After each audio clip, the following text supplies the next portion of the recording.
Hello, this is Group 4 presenting on the topic of healthy aging in the context of climate change. This is our team, and my name's Thea, and we have Rachel, Rigo, Zainab, Havi, Masood, and Abby who all contributed to our project. This is our agenda for today. First, we'll start with an introduction of the problem, current solutions that exist to target it, what our solution that we came up with is, and finally, we will conclude. So, firstly, what is the problem we're tackling? The two key issues are decrease in the quality of life and climate change. As more elderly are displaced to assisted living facilities, it's no secret that their medical needs are often prioritised over their quality of life.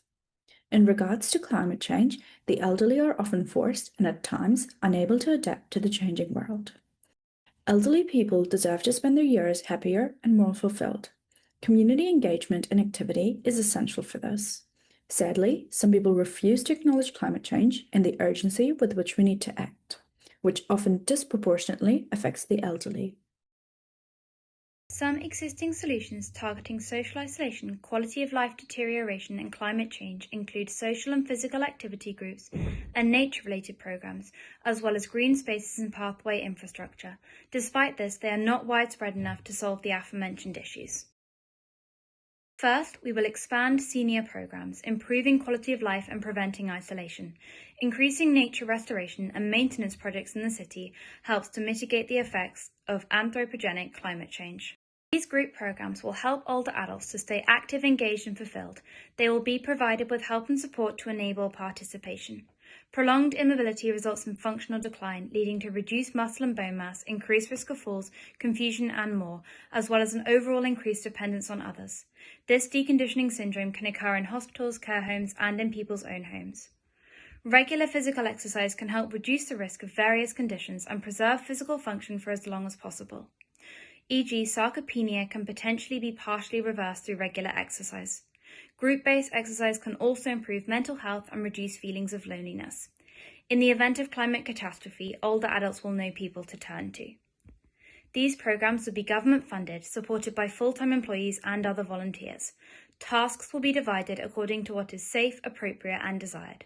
Some people may be able to help with planting and watering, even if this is from a wheelchair, whereas others might be involved in less physical tasks, such as research and organisation. This will benefit all who are involved physically, mentally and emotionally.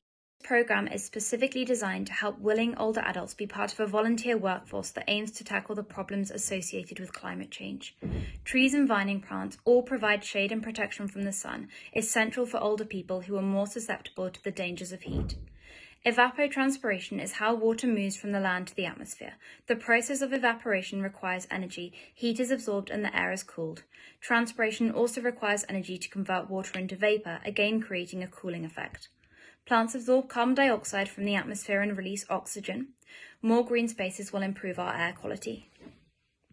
Ultimately, we aim to preserve the role of everyone in society. Through our solution, environmental issues should subside and will be less harmful to those with weakening immune systems and physical disability. Surveys can be distributed, including questions such as, do you feel the programme has positively impacted your health, both physically and mentally? Quantitative health measurements can include grip strength and walking speed. Carbon measurements can assess the impact of the green spaces and increased vegetation. Air quality can be measured using the Air Quality Index. Government funding will be needed to help establish the scheme, advertise it, provide the necessary equipment and training, and pay for full-time employees that help to run and organise it. Depending on regions and locations, planning permission might also be needed. We will need lots of volunteers, old and young. Barriers and challenges we might encounter include people not wanting to participate, difficulty getting approval to create the green spaces, and difficulty obtaining funding. To summarize, healthy aging isn't just about medical treatment. It's also about staying active, socially connected, and having a sense of purpose. At the same time, older adults are especially vulnerable to the impacts of climate change, which means we really need to include them in climate planning and decision making.